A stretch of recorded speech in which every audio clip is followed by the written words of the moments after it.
Very interestingly ಫಲಿತಾಂಶದ ದಿನದ ರೋಚಕತೆಯನ್ನು ಹೆಚ್ಚಿಸ್ತಾ ಇದೆ ಈಗ ಎಕ್ಸಿಟ್ ಪೋಲ್ ನಲ್ಲಿ ಬರ್ತಾ ಇರುವಂತಹ ಕೆಲ ಸಮೀಕ್ಷೆಗಳ ವರದಿ. ಯಾಕೆ ಅಂತ ಅಂದ್ರೆ ಮತದಾನೋತ್ತರ ಸಮೀಕ್ಷೆಯಲ್ಲಿ ಕೆಲ ವರದಿಗಳು ಮಹಾವಿಕಾಸ್ ಅಘಾಡಿಗೂ ಕೂಡ ಸರ್ಕಾರ ರಚನೆ ಮಾಡೋದಕ್ಕೆ ಅವಕಾಶ ಇದೆ ಅನ್ನೋದನ್ನು ಹೇಳ್ತಾ ಇದೆ.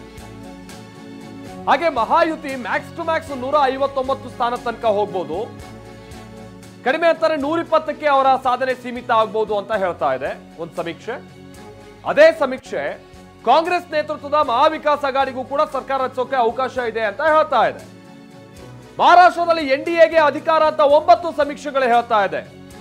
ಇಲ್ಲಿ ತನಕ ಪ್ರಕಟ ಆಗಿರುವ 10 ಸಮೀಕ್ಷೆಗಳಲ್ಲಿ 9 ಸಮೀಕ್ಷೆ ಎನ್ಡಿಎಗೆ ಅಧಿಕಾರ ಅಂತ ಹೇಳ್ತಾ ಇದ್ರೆ, ಒಂದು ಸಮೀಕ್ಷೆಯಲ್ಲಿ ಮಾತ್ರ ಮಹಾವಿಕಾಸ್ ಅಘಾಡಿ ಪರವಾದಂತ ಫಲಿತಾಂಶ ಪ್ರಕಟ ಆಗ್ಬೋದು ಅಂತ ಹೇಳ್ತಾ ಇದೆ. ಯಾವುದದು? ಲೋಕ್ಪಾಲ್ ಸಮೀಕ್ಷೆ. ಲೋಕ್ಪಾಲ್ ಸಮೀಕ್ಷೆ ಮಹಾವಿಕಾಸ್ ಅಘಾಡಿಗೆ ಈ ಬಾರಿ ಸರ್ಕಾರ ರಚಿಸೋಕೆ ಅವಕಾಶ ಇದೆ ಅಂತ ಹೇಳ್ತಾ ಇದೆ. At the same time P mark ಕೂಡ ಇಲ್ಲಿ ಮ್ಯಾಕ್ಸಿಮಮ್ 146 ಸ್ಥಾನಗಳ ತನಕ ಮಹಾವಿಕಾಸ್ ಅಘಾಡಿ ಪಡೆಯೋದಕ್ಕೆ ಅವಕಾಶ ಇದೆ ಅಂತ ಸರ್ಕಾರ ರಚನೆಗೆ ಮಹಾವಿಕಾಸ್ ಅಘಾಡಿಗೂ ಒಂದು ಅವಕಾಶ ಇದೆ ಅನ್ನುವಂತ ಹೇಳ್ತಾ ಇದೆ. ಸೊ ಲೋಕ್ಪಾಲ್ ನ ಕಡೆಗೆ ಗಮನ ಕೊಡೋದಾದ್ರೆ 115ರಿಂದ 128 ಸ್ಥಾನಗಳನ್ನ ಗೆಲ್ಲೋದಕ್ಕೆ ಇಲ್ಲಿ ಬಿಜೆಪಿಗೆ ಅವಕಾಶ ಇದೆ ಅನ್ನುವಂಥದ್ದನ್ನ ಹೇಳ್ತಾ ಇದೆ. 115ರಿಂದ 128 ಸ್ಥಾನಗಳನ್ನ ಗೆಲ್ಲೋದಕ್ಕೆ ಅವಕಾಶ ಇದೆ ಅಂತ ಹೇಳ್ತಾ ಇದ್ರೆ, ಐಸಿಪಿಎಲ್ 129ರಿಂದ 159 ತನಕನೂ ಕೂಡ ಇಲ್ಲಿ ಪರ್ಫಾರ್ಮ್ ಮಾಡೋದಕ್ಕೆ ಅವಕಾಶ ಇದೆ ಅನ್ನುವಂತಾನೆ ಹೇಳ್ತಾ ಇದೆ. ಸೇಮ್ ಟೈಮ್ ಲೋಕ್ಪಾಲ್ ಸಮೀಕ್ಷೆ ಕಾಂಗ್ರೆಸ್ ನೇತೃತ್ವದ ಮಹಾವಿಕಾಸ್ ಅಘಾಡಿ 151ರಿಂದ 162 ಸ್ಥಾನಗಳನ್ನ ಪಡೆಯುವ ಮುಖೇನವಾಗಿ ಸರಳ ಬಹುಮತವನ್ನ ಪಡೆಯೋಕೆ ಅವಕಾಶ ಇದೆ ಅನ್ನುವಂಥದ್ದನ್ನ ಹೇಳ್ತಾ ಇದೆ. ಐಸಿಪಿಎಲ್ ಕೂಡ 124ರಿಂದ 154 ಸ್ಥಾನ ತನಕ ಗೆಲ್ಲೋಕೆ ಅವಕಾಶ ಇದೆ, ಸರಳ ಬಹುಮತ ಪಡೆಯೋದಕ್ಕೆ ಅವಕಾಶ ಇದೆ ಅನ್ನುವಂಥದ್ದನ್ನ ಹೇಳ್ತಾ ಇದೆ. ಲೋಕ್ಪಾಲ್ ಸಮೀಕ್ಷೆ ಇತರರು 5ರಿಂದ 14 ಸ್ಥಾನ ಗೆಲ್ಬಹುದು ಅಂತ ಹೇಳ್ತಾ ಇದ್ರೆ, ಐಸಿಪಿಎಲ್ ಏನು ಗೆಲ್ಲೋಕೆ ಅವಕಾಶ ಇಲ್ಲ, ಮ್ಯಾಕ್ಸ್ ಟು ಮ್ಯಾಕ್ಸ್ 10 ಮಂದಿ ಗೆಲ್ಲೋಕೆ ಅವಕಾಶ ಕೂಡ ಇದೆ ಅನ್ನುವಂಥದ್ದನ್ನ ಹೇಳ್ತಾ ಇದೆ. ಹೀಗೆ ಲೋಕ್ಪಾಲ್ ಮತ್ತೆ ಐಸಿಪಿಎಲ್, ಪ್ರಮುಖವಾಗಿ ಲೋಕ್ಪಾಲ್ ಅಂತೂ ಇಲ್ಲಿ ಮಹಾವಿಕಾಸ್ ಅಘಾಡಿಗೆ ಅವಕಾಶ ಅನ್ನುವಂತಾನೆ ಹೇಳ್ತಾ ಇದೆ, ಕಾಂಗ್ರೆಸ್ ನೇತೃತ್ವ ಮಹಾವಿಕಾಸ್ ಅಘಾಡಿಗೆ.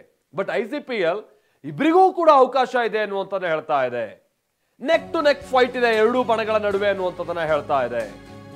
ಕರ್ನಾಟಕದ ಉಪಚುನಾವಣೆ ಮತದಾನೋತ್ತರ ಸಮೀಕ್ಷೆ 3 ಕ್ಷೇತ್ರಗಳಿಗೆ ಸಂಬಂಧಪಟ್ಟಾಗಿನ ಉಪಚುನಾವಣೆ ಮತದಾನೋತ್ತರ ಸಮೀಕ್ಷೆ.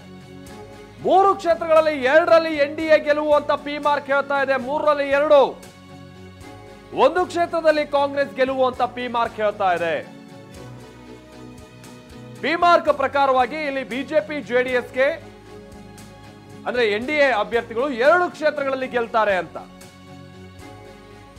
ಸೊ ಕಾಂಗ್ರೆಸ್ 1 ಕ್ಷೇತ್ರದಲ್ಲಿ ಗೆಲ್ಲುತ್ತೆ ಅಂತ. ನಿಮ್ಗೆ ಗೊತ್ತಿರಲಿ, ಕಳೆದ ಬಾರಿ ಈ ಒಂದೊಂದು ಕ್ಷೇತ್ರ ಒಂದೊಂದು ಪಕ್ಷದಲ್ಲಿತ್ತು. ಚನ್ನಪಟ್ಟಣ ಜೆಡಿಎಸ್, ಶಿಗ್ಗಾವಿಯಲ್ಲಿ ಬಿಜೆಪಿ, ಸಂಡೂರಿನಲ್ಲಿ ಕಾಂಗ್ರೆಸ್ ಇತ್ತು. ಬಟ್ ಈ ಬಾರಿಯೂ ಕೂಡ ಅದೇ ತರಹದ ಫಲಿತಾಂಶ ಪುನರಾವರ್ತನೆ ಆಗ್ಬೋದು ಅನ್ನುವಂತ ಹೇಳ್ತಾ ಇದೆ. ಹಾಗೇನಾದ್ರೆ ಬಹುಶಃ ಆಡಳಿತಾರೂಢ ಕಾಂಗ್ರೆಸ್ 3ಕ್ಕೆ 3 ಕ್ಷೇತ್ರಗಳನ್ನ ಗೆಲ್ಲುವ ಹುಮ್ಮಸ್ನಲ್ಲೇನಿತ್ತು ಹಿನ್ನಡೆ ಆದಂತಹ ರೀತಿಯಾಗಿ ಕಂಡು ಬರ್ತಾ ಇದೆ ಅಂತ ಕಾಣಿಸ್ತಾ. ಯಾಕಂದ್ರೆ ಬಹಳಷ್ಟು ಬೈ ಎಲೆಕ್ಷನ್ ಸಂದರ್ಭದಲ್ಲಿ ಆಡಳಿತದಲ್ಲಿರುವಂತಹ ಪಕ್ಷದ ಕಡೆಗೆ ಜನ ಸ್ವಲ್ಪ ಒಲವನ್ನು ಹೊಂದಿರುವಂತದನ್ನ ನಾವು ನೋಡ್ತೀವಿ. ಬಟ್ ಈ ಬಾರಿ ಹಾಗಾಗಲ್ಲ ಅನ್ನುವಂತ ರೀತಿಯಾಗಿ ಕಂಡು ಬರ್ತಾ ಇದೆ.